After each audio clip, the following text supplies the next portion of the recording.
अष्टावक्र गीता उपदेश संख्या AG 39। तुमने एक इंटरव्यू दिया, अपनी तरफ से बेहतरीन तैयारी की, अब वो नौकरी मिलेगी या नहीं ये तुम्हारे हाथ में नहीं है। उसके पीछे हजारों कारण हो सकते हैं जो तुम्हारे नियंत्रण से बाहर है। अगर तुम परिणाम से चिपके रहोगे तो तुम चिंता में घुलते रहोगे। क्या होगा? फोन आएगा या नहीं।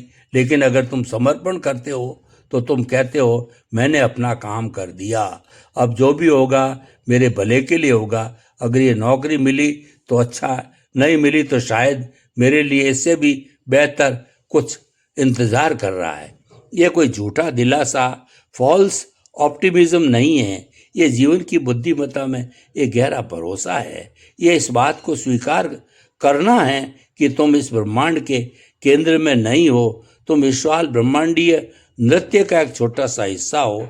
इस नृत्य के संगीत को सुनो और उसके साथ बहो। अपनी अलग धुन बनाने की जिद छोड़ दो।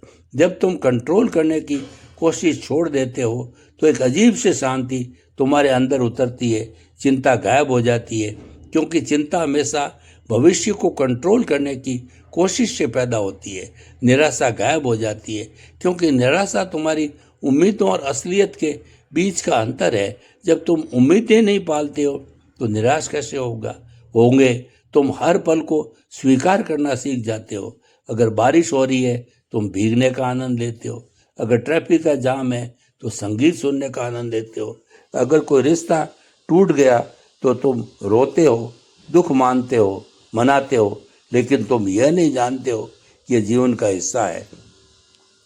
तुम उसे पहचान का इसका हिस्सा नहीं बनाते। ये आज़ादी है। अगर ऐसा होता तो और ऐसा होना चाहिए था कि अंतहीन चक्र से। ये आज़ादी है जीवन को वैसे ही स्वीकार करने की जैसा वह है, अपनी शर्तों पर नहीं, उनकी शर्तों पर। तो अष्टावक्र का ये कच्चा सत्य तुम्हें तोड़ने के लिए नहीं है, ये तुम्हें जोड़ने के लिए है, तुम्हारे असली स्वरूप से है। ये तुम्हें आज़ादी के लिए है, दूसरों की राय की गुलामी से। ये जानकर कि तुम्हारा मूल्य असंशोधनीय, नॉन नेगोशिएबल है, जानकारी के बोझ की गुलामी से। ये अनुभव करने के लिए कि सारा ज्ञान तुम्हारे भीतर है, नियंत्रण के भय की गुलामी से। ये भरोसा करके कि जीवन तुम्हारा दुश्मन नहीं, तुम्हारा मित्र है। ये रास्ता आसान नहीं है। तुम्हारी पुरानी आदतें, तुम्हारे पुराने पैटर्न बार बार तुम पर हावी होंगे। तुम फिर से लाइक्स के लिए तरसोगे, तुम फिर से भविष्य की चिंता करोगे, तुम फिर से लोगों को और परिस्थितियों को कंट्रोल करने की कोशिश करोगे। यह स्वाभाविक है, लेकिन अब तुम्हारे पास एक कुंजी है, एक जागरूकता है। जैसे ही तुम खुद को इन पुराने पैटर्न्स के अंदर फंसा हुआ पाओ, तुम्हें याद आएगा, ओ मैं फिर से शहर की भीड़ में खो गया, मुझे पहाड़ी पर लौटना है।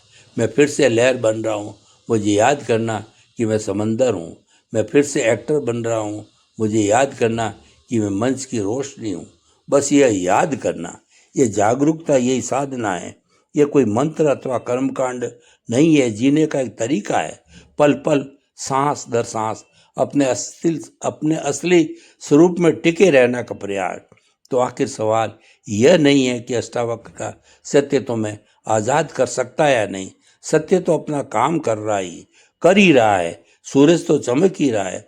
असली सवाल यह है कि क्या तुम अपनी अंधेरी आरामदायक गुफा से बाहर निकलने के लिए तैयार हो, जिसे तुमने अब तक अपना घर समझ रखा था।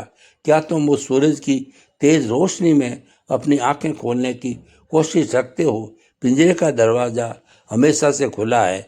ये कच्चा, कठोर, लेकिन असीम रूप से करुणामय सत्य तुम्हें बाहर बुला रहा है। कदम तुम्हें ही बढ़ाना होगा। अष्टावक्र और जनक की यह बातचीत, यह संवाद फिर दो लोगों के बीच नहीं था। यह किसी पुराने ग्रंथ में लिखी कहानी नहीं है। यह बातचीत आज भी इसी पल तुम्हारे भीतर चल रहा है। एक हिस्सा है तुम्हारे अंदर जो जनक की तरह बेचैन है, जो भाग रहा है, जो खोज रहा है, जो जवाब चाहता है। और एक हिस्सा है तुम्हारे अंदर जो अष्टावक्र की तरह सब कुछ जानता है, जो शांत है, स्थिर है और बस देख रहा है। तुम्हारा पूरा जीवन इन दो आवाज़ों के बीच का संवाद है। जनक की आवाज़ कहती है मुझे और चाहिए, मुझे कुछ बनना है।